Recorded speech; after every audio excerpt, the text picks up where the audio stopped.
మహోన్నతుడా, పరిశుద్ధుడా, త్రియేక దేవా, నీకే స్తోత్రాలు.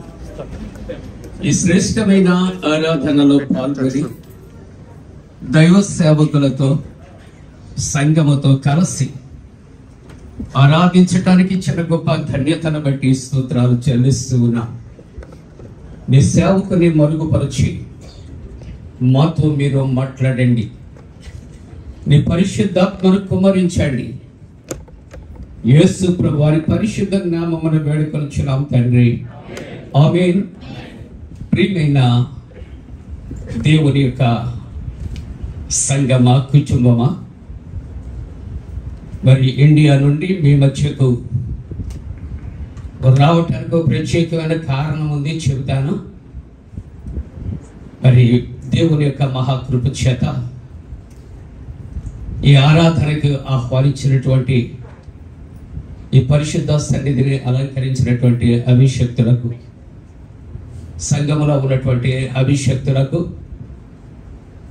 అలాగనే ఆఫీస్ బేరర్స్, స్త్రీల సమాజము, చక్కటి క్వైర్, యూత్, సండే స్కూల్, ఇక్కడ ఈ యొక్క ఆరాధనలో ఉన్న విశ్వాసులు అందరికీ కూడా నా కుటుంబ పక్షంగా ప్రభు పేరట శుభాలు నేను అందజేస్తూ ఉన్నా. ప్రియమైన దేవుని యొక్క సంగమ, మరి దినము మీ దగ్గరికి రావటం చాలా సంతోషం. ప్రియమైన దేవుని బిడ్డలారా, యాదృచ్ఛికం అనే మాట మనం తెలుగులో వింటాం. దాన్ని ఇంగ్లీష్లో ఒకవేళ కోఇన్సిడెన్స్ అంటారేమో నాకు తెలియదు. గిడియన్స్ ఇంటర్నేషనల్ మన మధ్యకి వచ్చారు. దేని కొరకు చెప్పారో ఒక మాట చెప్పాలి. నాకు దేని కొరకు పరిచయం చేశారో ఒక మాట చెప్పాలి. Bible. What ever the Gideons and what ever it is, Bible. ఈ దినం కూడా తలవని తలంపుగా దేవుడు నాకు ఇచ్చినటువంటి ప్రేరణ, ద వర్డ్ ఆఫ్ గాడ్, దేవుని యొక్క వాక్యం. దయచేసి ఈ వాక్యాన్ని అందరం చదువుకుందాం. దేవుని యొక్క వాక్యాన్ని మొదటి తెస్సలోనిక పత్రిక 2వ అధ్యాయం 13వ వచనాన్ని దయచేసి ఒకవేళ అందరూ చదివితే నేను చిన్న ప్రార్థన చేసి నా టైంలో నేను ముగిస్తాను. అందరం చదువుదాం. తెస్సలోనిక రాసిన మొదటి పత్రిక 2వ అధ్యాయం 13వ వచనాన్ని మనము చదువుకుందాం. ఆ హేతువు చేత మీరు దేవుని కూర్చిన వర్తమాన వాక్యము మా వలన అంగీకరింపబడినప్పుడు మనుష్యుల వాక్యమని ఎంచక అది నిజముగా ఉన్నట్లు దేవుని వాక్యమని దానిని అంగీకరించితిరి కనుక మేము మానక దేవునికి కృతజ్ఞతాస్తుతులు చెల్లించుచున్నాము. ఆ వాక్యమే విశ్వాసులైనటువంటి మీలో కార్యసిద్ధి కలుగు చేసినది. Thank you. అందరికీ వందనాలు. చిన్న ప్రార్థన. పరిశుద్ధుడా, నీకు వందనాలు, స్తోత్ర. ఈ శ్రేష్టమైన ఆరాధనలో దైవ సేవకులు, అభిషక్తులతో, సంఘ విశ్వాసులతో కలిసి దివ్యమైన వాక్య ధ్యానాన్ని చేయటానికి ఇచ్చిన కృప కొరకు స్తోత్రాలు. నీ దాసుని మరుగుపరచి దేవాని పరిశుద్ధాత్మను తండ్రి ఈ స్థలములో అందరిపై కుమరించి మీరే ప్రభువా నీ వాక్యాన్ని ప్రకటించమని మా ప్రభువును రక్షకుడైన యేసు ప్రభు దివ్య నామమున వేడుకొలుచున్నాము తండ్రి, ఆమేన్. ప్రియమైన దేవుని యొక్క బిడ్డలారా, ఈవేళ మన యొక్క వర్తమానము the word of God, the word of God. ఈ ప్రపంచములో ఒకవేళ బిల్లీ గ్రహం గారితో సహా పోల్చుకొని ఎంత గొప్ప దైవ సేవకులు ఇక్కడ వరకు ఉన్నారు, దయచేసి గమనించండి. ఇక్కడ మన సంఘం వరకు ఉన్నారు. ఏ సేవకుడు ఏ దేవుని వాక్యము అని ప్రకటిస్తూ ఉంటుండగా మీకు క్లూ ఇచ్చాను. అది ఎవరి వాక్యం అని మనం ఎంచాలి చెప్పండి? దేవుని యొక్క వాక్యం. ఇక్కడ నిలుచుండి మాట్లాడుచున్నటువంటి వ్యక్తి కాదు, just we are the resource persons. మనము దేవుని యొక్క చేతిలో పాత్రలుగా మాత్రమే మనం ఉంటున్నాం ప్రియులారా. దేవుని యొక్క వాక్యము దివ్యమైనటువంటి వాక్యము. The best book of the Bible. ఒకవేళ మీరు పాట పాడుతూ ఉంటారేమో అనుకుంటారు, పఠించు శ్రేష్ఠ. జస్ట్ ఇస్తారా ఒక లైన్? ఏమి లేదు. Okay, thank you. Again.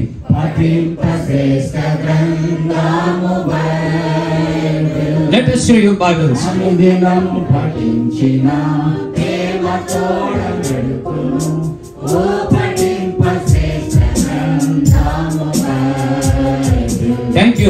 Thank you. శ్రేష్ఠ గ్రంథము బైబిల్. ప్రియ దేవుని బిడ్డలారా, ఈవేళ ఈ బైబిల్ ఏమి అనుకోవద్దు ఎవరు.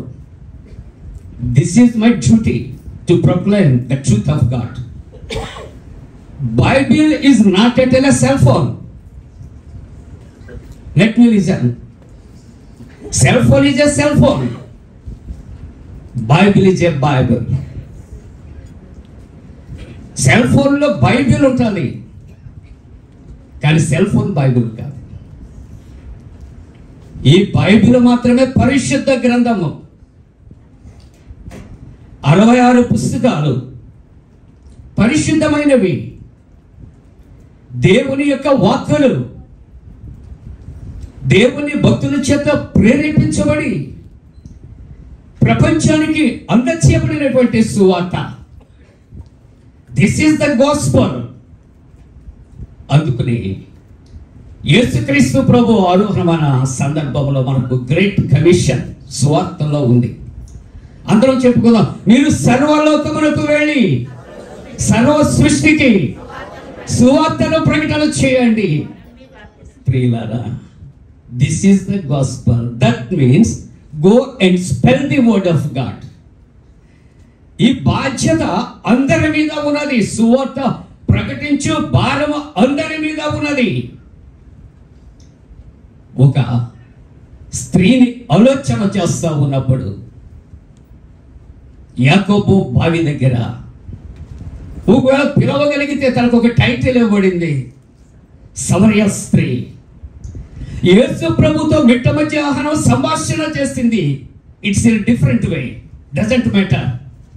కానీ ప్రభు మాట్లాడిన తర్వాత తన హృదయము తెరవబడి, యోహాను సువార్త 4వ అధ్యాయం మనం చివరి చదువుకుంటూ ఉంటున్నప్పుడు, ఆమె తన కుండను విడిచి, కుండను అనగా తన పాత జీవితాన్ని, తన మట్టి జీవితాన్ని విడిచి తాను అంటుంది, నేను చేసినవన్నీ నాతో చెప్పిన వాడు క్రీస్తు కాదా?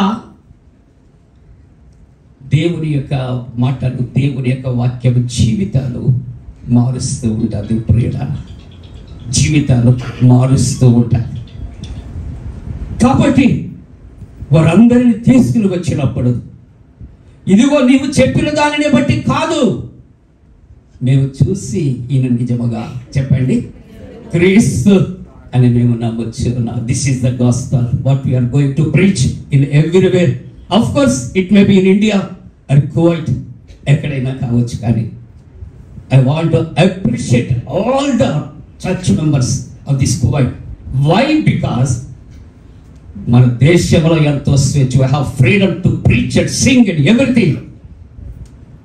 కానీ నేను అక్కడ మనిషిగా, నేను అక్కడ కించపరచడానికి కాదు, కానీ మిమ్మల్ని అప్రిషియేట్ చేయడానికి మాట చెప్తున్నాను. స్వేచ్ఛ లేని స్థలాలు దేవుని వాక్యం చాలా చక్కగా సంతోషంగా ఇక్కడ ప్రకటించబడుతుంది. దేవునికి వందనాలు చెల్లిస్తూ ఉంటున్నాం ప్రియులారా. అందుకే అపోస్తులైన పౌలు అంటాడు, సువార్త ప్రకటించకపోయిన యెడల నాకు శ్రమ కలుగుతున్నది. దేవుడు సువార్త ఇచ్చాడు, పరిశుద్ధ గ్రంథాలు ఇచ్చాడు, పవిత్ర గ్రంథాలు ఇచ్చాడు, దేవుని వాక్కునిచ్చాడు, దేవుని ప్రేమనిచ్చాడు, దేవుని క్షమాపణ ఇచ్చాడు. మనం ఏం చేస్తామో మనం ఆలోచన చేస్తామట్టుకున్నప్పుడు వినుట మట్టుకు విను మాత్రముగా ఉన్నాము, కానీ గ్రహించలేని వారిగా మనము ఉంటూ ఉన్నాము. కానీ దేవుని యొక్క వాక్యం బ్రతుకులను మారుస్తూ ఉన్నది, జీవితాలను మారుస్తూ ఉంటూ ఉన్నది. ప్రియులారా, అనేక మంది ఆత్మహత్య చేసుకుంటానికి సిద్ధపడిన అనేక మంది బస్సులో కానీ ట్రైన్లో కానీ వేరుశనక్కాయలు కొనుక్కొని బఠానీలు కొనుక్కొని తింటూ పారేస్తానికి పేపర్ చేతిలో పట్టుకుని చదివి దేవుని వాక్యము సంధించి రక్షింపబడిన వారు అనేక మంది లేరా? That is the power of God. That is the power of word of God. దేవుని నోట నుండి వచ్చి ప్రతి మాట జీవింపచేస్తుందని దేవుని యొక్క వాక్యము సెలవిస్తూ ఉంటున్నది. ప్రియులారా, దేవుని యొక్క వాక్యాన్ని చూస్తున్నప్పుడు మీరు దేవుని గురించి వర్తమాన వాక్యము మా వలన అంగీకరింపబడినప్పుడు ఇది మనుష్యుల వలన అన్ని మాత్రము మనం ఎంచవద్దు. ప్రకటించే వ్యక్తిని మనం చూడవద్దు. వాక్యములో ఎవరున్నారో మనం చూద్దాం. వాక్యము ఎవరై ఉన్నారో మనం చూద్దాం. వాక్యం మనతో ఏం మాట్లాడుతున్నదో మనం చూద్దాం. ప్రియులారా, వాక్యానుసారముగా మనం జీవిద్దాం. ప్రియులారా, ఇది మనుషుని యొక్క వాక్యము కాదు, దేవుని యొక్క వాక్యమని మనము అంగీకరింపబడినట్లు, అది నిజముగా ఉన్నట్లు దేవుని వాక్యమని అంగీకరించి తిరిగి కనుక మేము మానక దేవునికి కృతజ్ఞతాస్తుతులు చెల్లించుచున్నాం. ఆ వాక్యమే విశ్వాసులైన మీలో అనగా మనలో అనేక మందికి కార్యసిద్ధి కలుగు చేస్తూ ఉన్నట్లుగా దేవుని వాక్యము సెలవిస్తూ ఉంటూ ఉన్నది. ప్రియులారా, it will sometimes console us. ఎవరైతే లోకయాత్ర ముగించాలని, సూసైడ్ కమిట్ చేసుకోవాలని, చనిపోవాలని ప్రయత్నిస్తూ ఉన్నారో అటువంటి వారు దేవుని యొక్క వాక్యం చదివినప్పుడు, దేవుని యొక్క వాక్యం విన్నప్పుడు అనేక మంది వారి ఆలోచనలు విడిచి దేవుని అంగీకరించినటువంటి వారు అనేక మంది మనకు లోకములో కనిపిస్తున్నారు. కాబట్టి ఈ లోకములో దేవుని యొక్క ఈ వాక్యము కొరకు ఆలోచన చేస్తున్నప్పుడు దైవ సేవకులు అందరూ ఉన్నారు, విశ్వాసులు అందరికీ తెలుసు దేవుని యొక్క వాక్యాన్ని ఆదిలో గ్రీకులో లోగాస్ అని పిలుస్తారని మనకు తెలుసు. ప్రియులారా, ఇక్కడ దేవుని యొక్క వాక్యం యొక్క గొప్పతనాన్ని జ్ఞాపకం చేస్తుంది. హెన్రీ డోరా అనే 19వ శతాబ్ది ఒక అమెరికన్ ప్రపంచంలో ఎన్నో గ్రంథాలు ఉన్నాయి అని చెబుతూ ఆయన అంటాడు, వాటి వల్ల చివరకు మనకు మిగిలేది ఏమిటి అంటే నిరాశ. కానీ ఒక పుస్తకం మాత్రం ఉంది. ఆ పుస్తకం అటువంటిది కాదు, అది దేవుని యొక్క వాక్కు. ఏంటండి అది? దేవుని యొక్క వాక్కు అనగా పరిశుద్ధ గ్రంథము, బైబిల్ మాత్రమే. అది ఎక్కడికి తీసుకొస్తుంది మానవులంటే క్రీస్తు చెంతకు తీసుకుని వస్తుందని 19వ శతాబ్ది హెన్రీ డోరా అమెరికన్ స్టేట్మెంట్ ఇస్తున్నాడు. ఒక కవి ఇలా అంటున్నాడు. నేను ఎందుకు స్టేట్మెంట్స్ ఇస్తున్నానంటే, ఒక క్రైస్తవుడు క్రీస్తు కొరకు బైబిల్ కొరకు చెప్పడం గొప్ప కాదండి. నా కుమారుని గొప్పతనం, నా కుమార్తె గొప్పతనం నేను చెప్పుకుంటాం గొప్పగా. నా కొరకు, నా బిడ్డల కొరకు, నా కుటుంబం కొరకు ఇతరులు చెప్పడం అనేది సరైన స్టేట్మెంట్.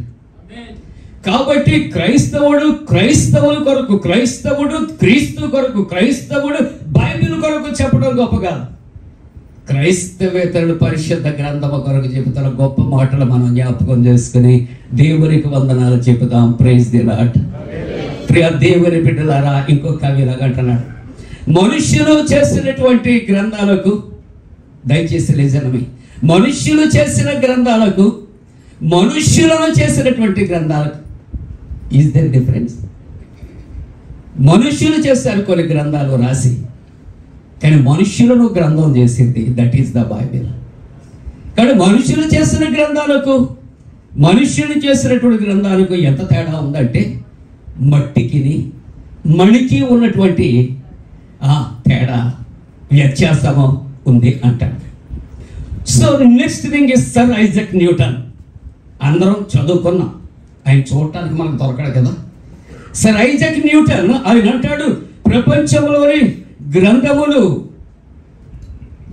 వాటన్నిటికీ కూడా ఒక మహానాడు ఒకవేళ జరగాలి అంటే గ్రంథాలన్నిటికీ కూడా ఒక కాన్ఫరెన్స్ అన్నాం, ఒక చోటుకు అవన్నీ కూడా వచ్చాయి. ఏమొచ్చాయండి? ప్రపంచంలోని ఇతర గ్రంథాలన్నీ వచ్చిన ఎడల ఇక్కడ జరుగుతున్నటువంటి గొప్ప విశిష్టత, దాగోని గుడిలోనికి మందసపు పెట్టు రాగానే ఎలాగూ విగ్రహాలన్నీ కూడా దేవుని మందసపు పెట్టు ముందు సాష్టాంగ నమస్కారము లెట్ మీ అండర్స్టాండ్ చేశాయో, అలాగే ప్రపంచ గ్రంథాలన్నీ వచ్చిన ఇక్కడ పరిశుద్ధ గ్రంథమైన బైబిల్ ముందట సాష్టాంగ పట్టడం జరుగుతుందని ఇక్కడ సర్ ఐజక్ న్యూటన్ స్టేట్మెంట్ ఇస్తూ, is it greatness or not? గొప్పతనమే కదా, ఎంత గొప్పతనం అండి. అంటే in other words the Bible అనే దాన్ని చూస్తే జీవము కలిగినటువంటి గ్రంథం, జీవింపచేసే గ్రంథము.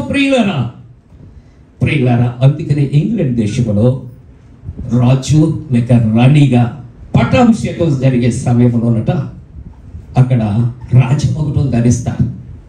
ఇట్స్ కామన్ వీరెవర్ విసి. కానీ వారికట పరిశుద్ధ గ్రంథాన్ని చేతికి ఇస్తారట.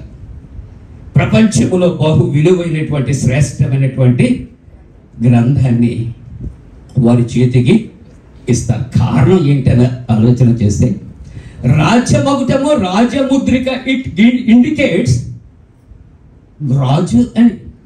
మరి పరిశుద్ధ గ్రంథం ఎందుకు ఇవ్వాలి? కానీ దాని ప్రత్యేకత అంటాడు ఇక్కడ, ఈ పరిశుద్ధ గ్రంథములో జ్ఞానం ఉన్నది, రాజ్యాంగ చట్టము ఉన్నది, విశేషంగా ఇందులో దేవుని వాక్కులు ఉన్నాయి. కాబట్టి పట్టాభిషేక సమయంలో రాజమగుటంతో పాటు చేతికి ఈ యొక్క పరిశుద్ధ బైబిల్ గ్రంథాన్ని ఇస్తారట. Okay, come to the Bible. హెబ్రీయులకు రాసిన పత్రిక 11వ అధ్యాయం 3వ వచనం చదువుతున్నప్పుడు, ప్రపంచములు దేవుని వాక్యములని నిర్మించుచున్నవి. ఒకవేళ నేను ఏదైనా సొంతంగా స్లిప్ అయిపోతాననేమో చూడండి. దేవుని యొక్క వాక్యానికి ఉన్నటువంటి అథారిటీ లేక దానికి ఉన్న పవర్ ఎటువంటిది ఆలోచన చేస్తే ప్రపంచాలు దేవుని వాక్యము వలన నిర్మించబడుచున్నాయి. 119వ కీర్తన 89వ వచనం అంటాడు, నీ వాక్యము ఎక్కడుందండి? ఆకాశమందు.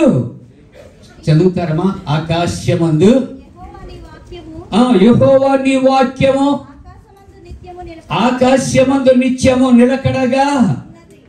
చూసారా? ఆయన ఎవరికి దేవుడు? భూమి మీద ఉన్న వారికే కాదు, ఆకాశమందున్న వారి మీదకే కాదు, భూమి ఆకాశాలు ఎంత ఉన్న వారికి కూడా ఆయన దేవుడు. కాబట్టి దేవుని యొక్క వాక్యమట ఆకాశమందు ఎలాగుందండి? నిత్యము. మనం చూసారా, దీపావళికి మొన్న క్రాకర్స్ వేసినప్పుడు మంచి రంగులు వచ్చాయి, సౌండ్స్ వచ్చాయి. ఎంతవరకు ఉన్నాయి? చూస్తూ ఉంటాడుగా రెప్ప వేసే సమయంలో అన్ని అందాలు కూడా ఆవిరైపోయాయి. కానీ దేవుని వాక్యం ఆకాశం ఎలాగున్నా చెప్పండి? నిత్యము నిలకడగా ఉండటానికి కారణం ఏంటో తర్వాత నేను చెబుతాను. 119వ కీర్తనలో 103వ వాక్యం. ఈ వాక్యాలన్నీ మాకు తెలుసండి, బైబిల్లో ఉన్నాయంట, నేను కాదంటాం లేదు, మీకు తెలియదని కాదు. ఇక్కడ దేవుని వాక్యం అంటుంది, నీ వాక్యము నా జిహ్వకు ఎంతో. దేవుని యొక్క వాక్యం. ఎందుకంటే అందరూ మీరు చాలా మంది చదువుకున్నవారు, ఉన్నతమైన విద్యావంతులు, ఉద్యోగస్తులు, చాలా స్టూడెంట్ క్యారియర్లో చాలా డిఫరెంట్ బుక్స్ ఇంగ్లీష్లో కూడా చదివినటువంటి వారు, డిఫరెంట్ మీడియంలో చదివినటువంటి వారు ఉన్నారు. అవన్నీ ఒక్కసారి చదివి ప్రక్కన పెడతాం, రెండోసారి చదవటానికి అంతా చదివేసిందే కదా అనుకుంటాం. కానీ దేవుని యొక్క ఈ గ్రంథము పుట్టినది మొదలుకొని మరణించేవారు ఆ సంకీర్తన లేదా ఆ వాక్యం ఏ వాక్యము కావచ్చు, ఎన్నిసార్లు చదివినప్పటికీ కూడా క్రొత్త. అందుకనే దేవుని యొక్క వాక్యం అంటుంది, నీ వాక్యము నా జిహ్వకు ఎటువంటిదండి, మధురముగా ఉంటుంది, అది నా నోటికి. ప్రియ దేవుని బిడ్డలారా, తేనె కంటే తీపిగా దేవుని యొక్క వాక్యము ఉంటూ ఉన్నది కనుక 119వ కీర్తన 43వ వచనంలో సత్యవాక్యము తీసివేయకు. ఎందుకు రిఫరెన్స్లు ఇస్తానంటే నేను చెప్పుకుంటూ వెళ్ళిపోతే ఒకవేళ కొన్ని నేను అనుకున్న మిస్ అవ్వచ్చు, లేనిపోని చెప్పవచ్చు. కానీ మనకు ఆధారం ఏంటండి, నా మాటలు కాదు, దేవుని యొక్క మాటలు. కాబట్టి సత్యవాక్యము జీవవాక్యము ఏమవుతుందటమ్మా, అవి తీసివేయవద్దు. ఎందుకు తీసివేయొద్దు అంటే 119వ కీర్తన 30వ వచనంలో దేవుడి యొక్క వాక్యం మాట్లాడుతుంది.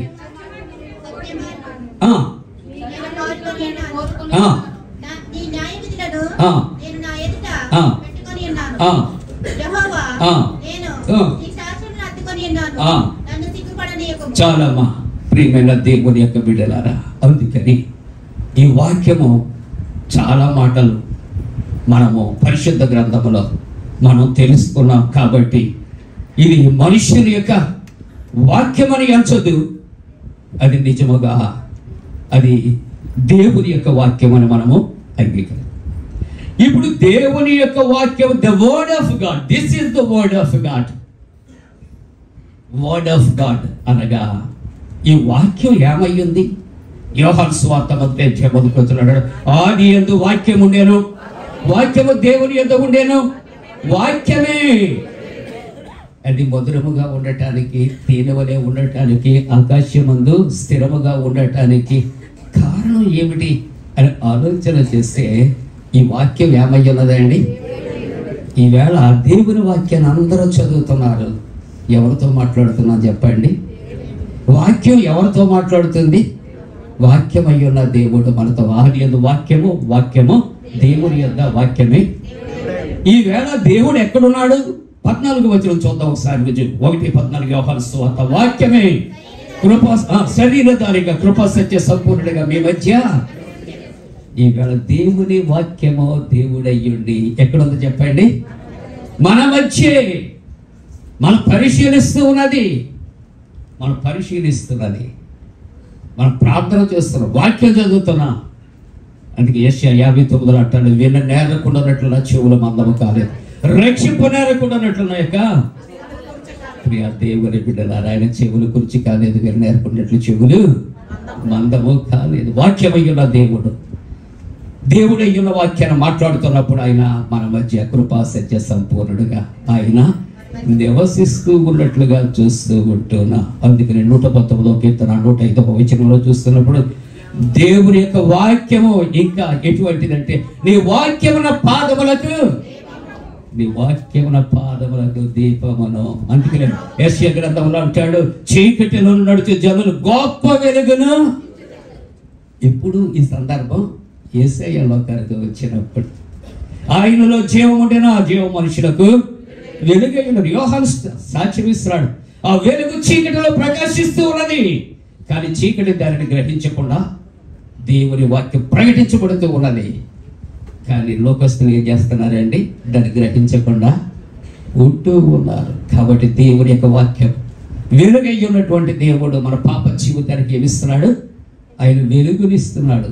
ఆయన వెలుగును ఆయన దీపముగా ఆయన ఉంటూ ఉన్నట్లుగా చూస్తూ ఉంటాను.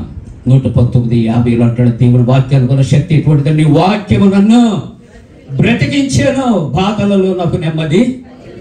ప్రియ దేవుని బిడ్డలారా, శ్రేష్టమైన ఆరాధనలో ఒకవేళ మీరు ఏ దేశాల నుంచి వచ్చారో, ఏ కుటుంబాల నుంచి వచ్చారో, ఏ సమస్యల్లో వచ్చారో, ఏ సమస్యల్లో ఉన్నారో దేవుడికి మీకు తెలుసు.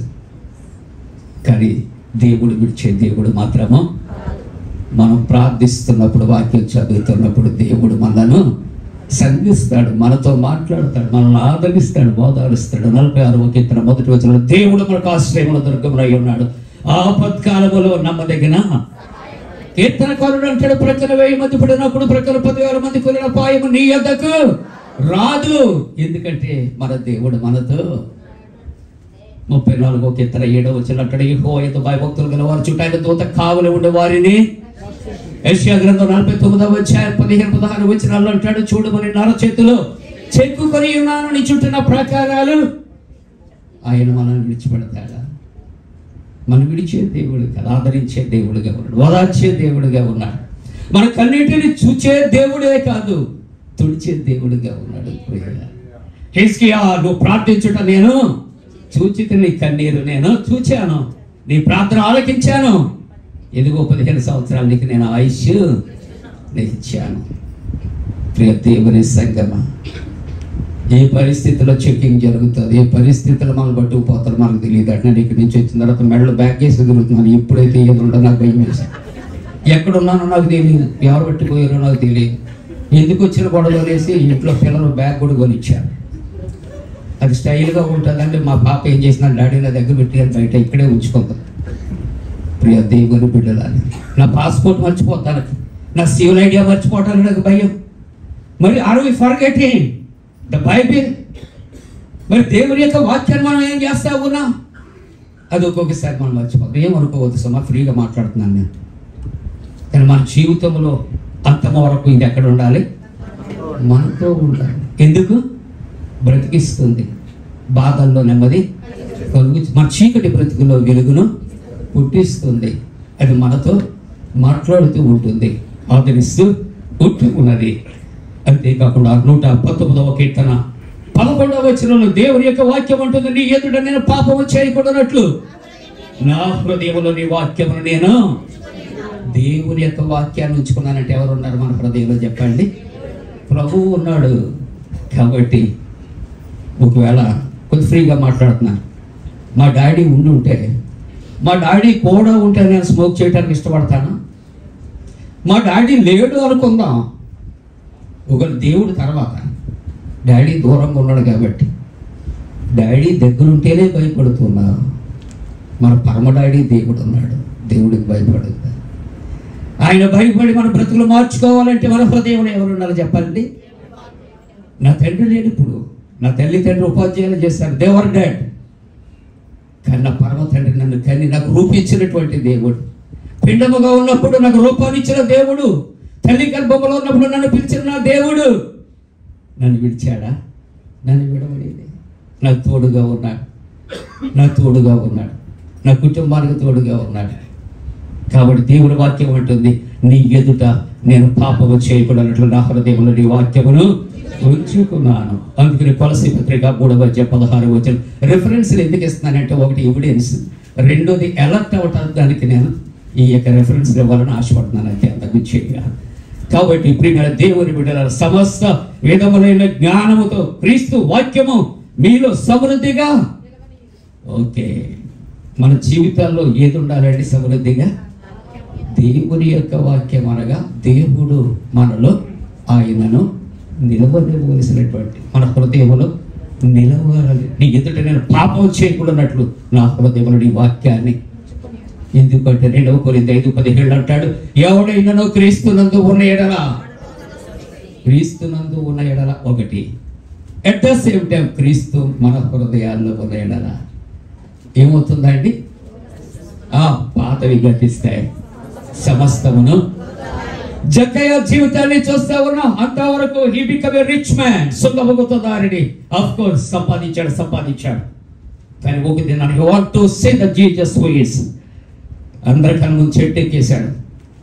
ఏమంటే ఒక బిగ్ షాట్, చెట్టు ఎక్కటం అలవాటు లేనివాడు, ఒక అలవాటు ఉన్న నలుగురిలో ఎక్కుతూ పడుతూ దిగుతూ, ఇది ఎవరైనా చూస్తే హౌ షేమ్ఫుల్ టు హిమ్సెల్ఫ్. అయినప్పటికీ కూడా యేసును చూడాలని ఆశ చెట్టెక్కించేసింది. ఆశ కలిగిన ప్రాణాలు దేవుడు తృప్తి పరుస్తాడు. జక్కయ్య, లెట్ us come down. ఎక్కడ ఉండాలంటున్నాడు? నువ్వు చెట్టు మీద కాదు, నన్ను చూడాలనుకున్నా కూడా నీ ఇంటిలో నేను ఉంటాను. ఆయన ఇంటిలో ఉండాలి అనుకున్నాడు, కానీ యేసయ్య ఒంటిలో ఉన్నాడు. ఎవరు? అందుకని జక్కయ్య, అయ్యా ఇతడు సుఖముగుతుదారుడు అంటున్నాడు. పక్కన ఉన్నటువంటి వారు అంటున్నాడు, నా ఆస్తిలో సగము అన్ని పేదలకు ఇచ్చేస్తాను. తగ్గిన సగము 1 వంతుకు 4 వంతులు. వచ్చిన కాలిక్యులేషన్ 10 రూపాయలు వేద్దాం, నాకు 1000 లక్షలు ఉందేమో. 10 రూపాయల్లో ఆస్తి సగం ఇచ్చేసాడు. ఎంత ఉంటుందండి? ఇప్పుడు ఒక్కొక్కగా ఎన్ని రెట్లు చెల్లిస్తానంటున్నాడు అంటే 5 రూపాయలకి 5 వంతులు, 1 వంతుకి ప్లస్ 4 వంతులు కలిపితే ఎంత? 5 అయిపోయింది. ఇంకేం మిగిలింది? యేసయ్యా ఇంతవరకు నాకు అంతా కావాలి, ఇప్పుడు ఏది అక్కర్లేదు, నువ్వు ఉంటే నాకు చాలు, నువ్వు ఉంటే నాకు చాలు. యేసయ్యా అంటున్నాడు, నేడే నీ ఇంటికి రక్షణ, నేడే నీ ఇంటికి. ఎప్పుడండి? వాక్యము అయ్యున్న దేవుని యేసయ్యను నీవు నేను వీక్షణంలో చేర్చుకుంటే, మన ఇంటిలో, మన ఓటిలో, మన జీవితంలో చేర్చుకుంటే మనకి ఇక కావాల్సింది కూడా. కొలసి పత్రికలు అంటాడు, బుద్ధి జ్ఞాన సర్వ సంపదలు. Very good. ఇది ఎంత గొప్పలు అయ్యన్న.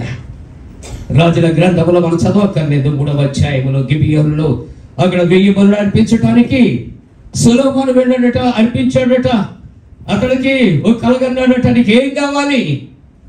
నా తండ్రి విశాల సామ్రాజ్యాన్ని భుజస్కంధాల మీద నుంచి పరిపాలించడానికి యోగ్యత లేదు, దక్షత లేదు, జ్ఞానం లేదు, కాబట్టి వివేచనగలిగిన హృదయాన్ని.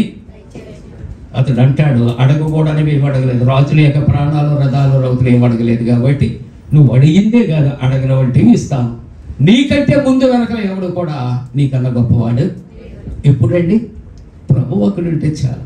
మన జీవితంలో ప్రభు ఉంటే అన్నీ కూడా ఉన్నట్టు. ఎన్ని ఉన్నా ప్రభు లేకపోతే ప్రియ దేవుని బిడ్డలారా, ప్రియ దేవుని బిడ్డలారా, అలెగ్జాండర్ వట్టి చేతులతో వచ్చాను.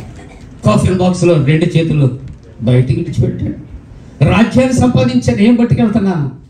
దేవుని యొక్క వాక్యం అంటుంది, ఒకరొక పట్టణంలోకి పోయి వ్యాపారం చేసి లాభం సంపాదించుకుందామనుకున్న వారులారా. రేపు ఏం సంభవించడం ఎవరికి? ఆశ ఉంటుంది, తప్పేమీ లేదు. దురాశ మాత్రము గ్రీడీ బ్రింగ్స్ గ్రీఫ్. దురాశ దుఃఖములకు చాలినంత ఇస్తే మనకు చాలు. దేవుడు దాన్ని ఆశీర్వదిస్తాడు.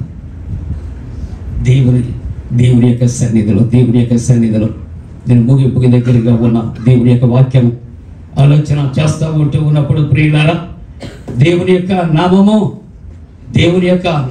దేవుని యొక్క వాక్యము ఎంత గొప్పదంటే, ఒకసారి నాన్న అనేక మంది ఇతర మత నాయకులకు సదస్సు ఏర్పాటు చేయబడిందట.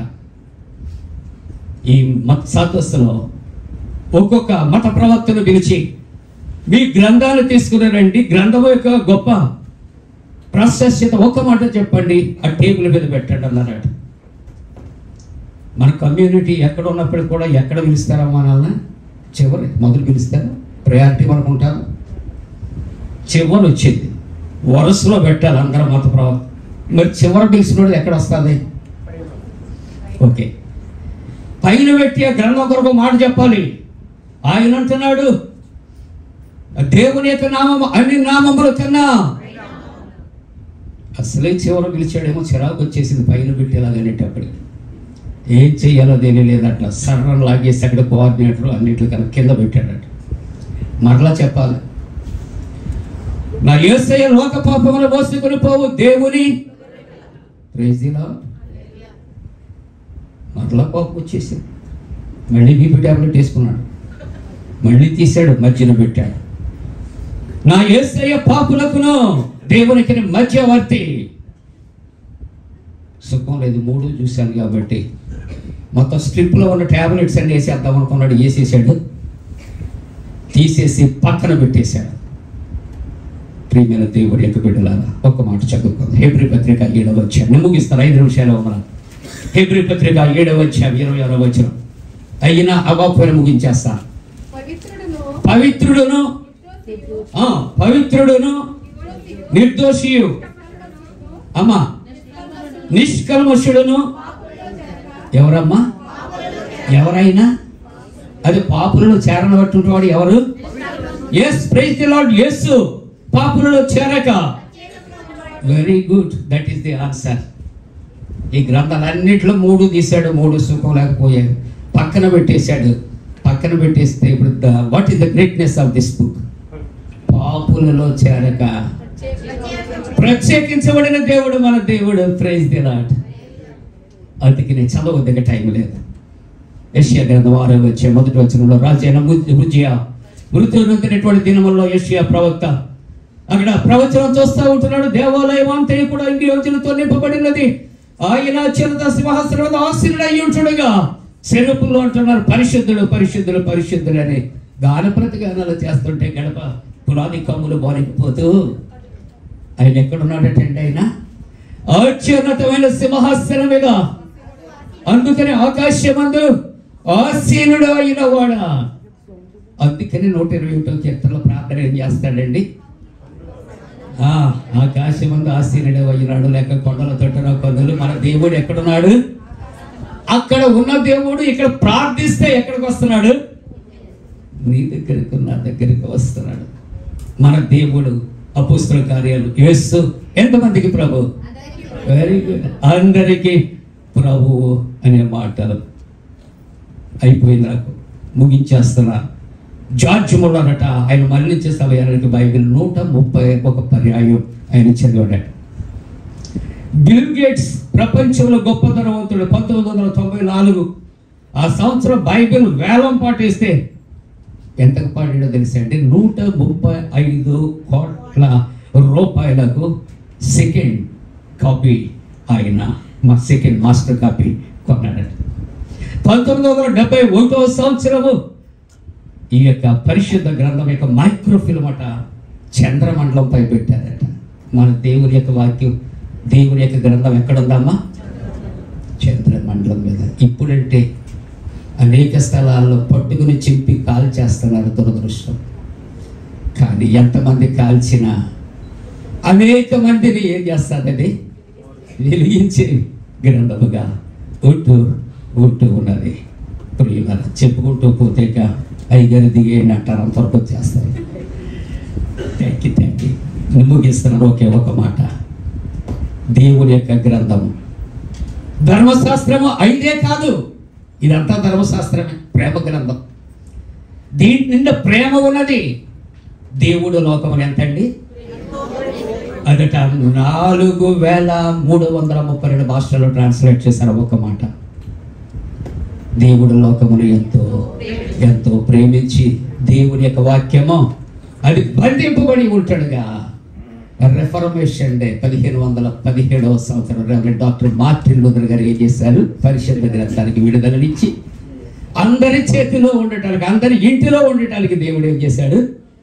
కృప చూపించాడు. ఆ గ్రంథం ఇంటిలో కాదు, చేతిలో కాదు, దానితో పాటు ఎక్కడ ఉండాలండి?